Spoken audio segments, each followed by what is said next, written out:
I went down to the beach, same beach I kind of always swim at that no one's really at. Mhm. And my plan was I was sitting there with the phone in my hand. She was going to the hospital for the better scan, but I had just done this a year prior, right? Mhm. So in my head and given all the losses, I was like, okay, this is we know the outcome, right? And I was convinced in my head that that was the case. And my plan was to just start swimming. And it was dusk, and I've spent enough time in the water with 3,500 dives and God knows how many hours on boats and underwater that I knew at sunset that if I started swimming out, something would tug on my leg eventually, and it'd be pretty quick after that. So I went down there, sat in the Oh. water, like chest deep, and had my phone, and my wife Like, called. are you like oh, you're like like in like deep in the water, or are you like standing chest deep? So I was standing chest deep, but down in the Turks and Caicos, or in Grand Turk at least, we have what's called the wall, which is drop off that Drops. goes from about 50 feet down to about 6,000 feet. Holy So once you shit. swim over that, all the big pelagics and all the big boys are Yeah. hunting, and they're hunting at night, you know. Yeah. Yeah. So it wouldn't take too long, I don't think, Yeah. Yeah. to sort myself out. So I Man. stood there looking at my phone. She called and she said they found the heartbeat. And Man.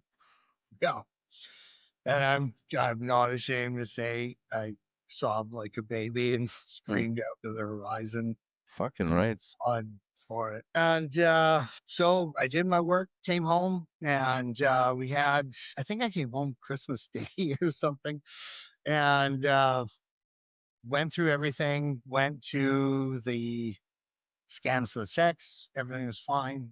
Went to the next scan, everything was fine. And now we're in like February, March. They say, at least in Canada or BC here where we're from, 24 weeks is a viable pregnancy. Mhm. So 2 weeks before my son was unexpectedly born, we kind of quietly celebrated like we made it past 24 weeks. Mhm. Mhm. So we did that. So they came, they took him. That time he was big enough and strong enough to go down to the OR. Nice.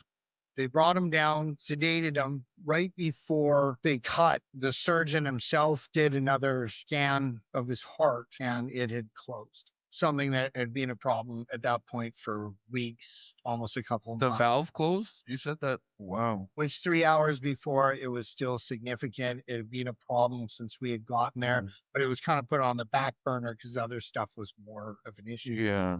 And so he knocked him out, did the scan. We kind of went on our walk again to just, Yeah. Process. not Try to sit in process the everything. same room, Yeah. right? And just stare at the wall. So we got a call pretty early on from the surgeon. Shit, something bad happened, right? And he's like, "Don't be upset. Don't be afraid. Everything's fine.